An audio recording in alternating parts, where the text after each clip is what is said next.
Hi, my name is Rachel Steele, and I'm a speech language pathologist at Big Blue Canopy. With the holidays just around the corner, we thought that would be a great time to talk about games that you can get as gifts or have around the home that will promote speech and language development. All right, so let's get started here. The first one is Play-Doh. Who doesn't love Play-Doh? It is so beloved by so many kids and also wonderful for speech and language development.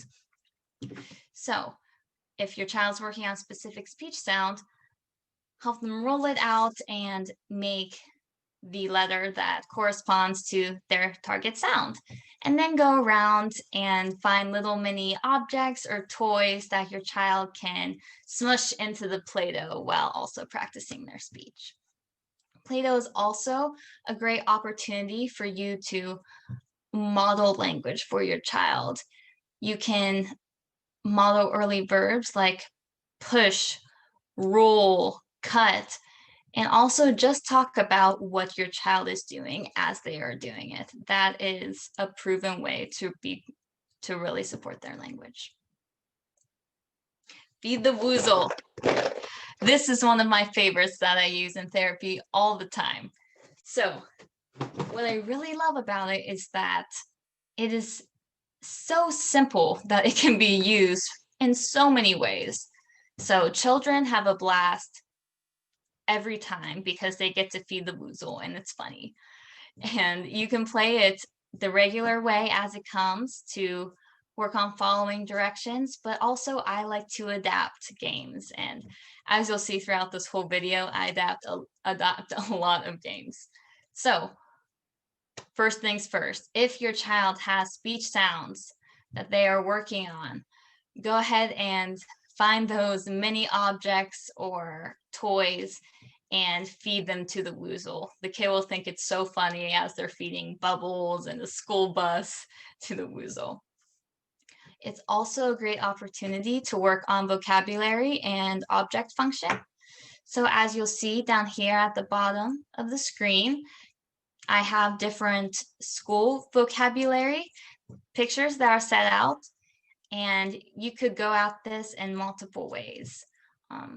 Your child could tell you what he or she is going to feed the Woozle, or you can give instructions such as, okay, feed the Woozle a book.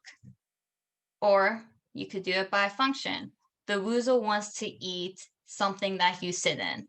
The child feeds the chair. It also is a great game to use for syntax and putting sentences together correctly. And an example of this would be for plural S. So as you can see here, I have multiple balloons, cupcakes, birthday hats, presents, and you could tell your child, okay, the Woozle wants to eat balloons. So in that case, your child should feed more than one balloon. And if your child only feeds the Woozle one balloon, then it provides a great learning opportunity to talk about plural S. Okay, Twister. This one is a classic, but so great and can be used in many ways. You can use it in the regular way to work on following directions, but also, surprise, I like to adapt it, change it up a bit. So as you can see in this picture here,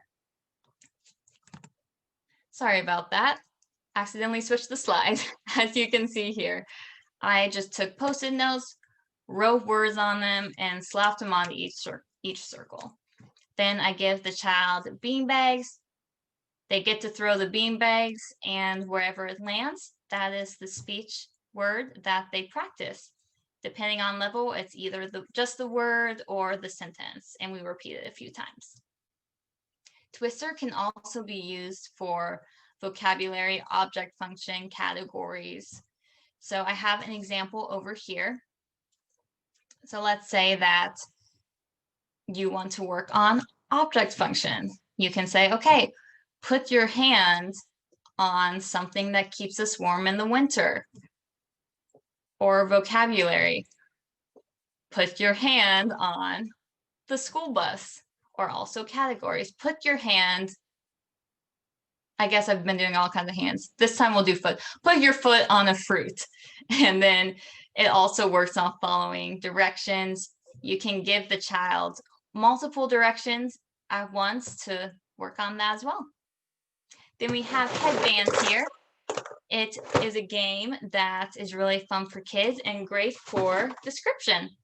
So as you're playing, encourage your child to describe objects using the group or category, their function, what it looks like, what it's made of, what parts make it up, and where you would find it.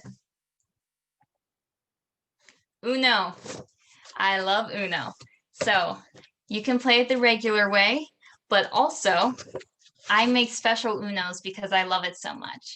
So as you can see here, this one is specifically for L. So I have light bulb, alien, laundry.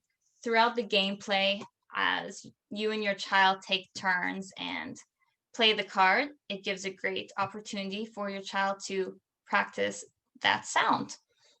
And I also make decks for different language skills, like context clues, synonyms, antonyms, categories. I also have made a PDF version where if you don't want to print all the cards, cut them out, prepare them, you can use this version that I created with a regular deck of Uno cards. This categories here is fun for all ages, I think. It can be great for vocabulary and categorization. And so you don't have to use the time limit on this. Make it an opportunity for you and your child to work together to come up with one or more things that fit each category. And also, if your child is working on specific speech sound and you want to target that along with language, then instead of rolling to be given a letter, use your child's target sound. So in this case, the child may be practicing P. And so they get a lot of speech repetitions in as they're talking about these categories and the objects that are within them.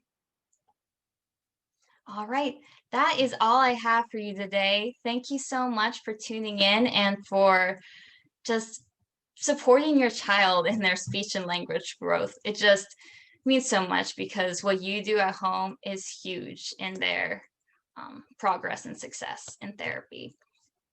As always, us at Big Blue Therapy or Big Blue Canopy want to be here for you. So reach out with any and all questions you have.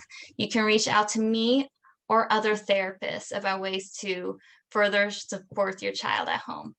All right, well, thank you, and we will see you soon at Big Blue Canopy. Bye.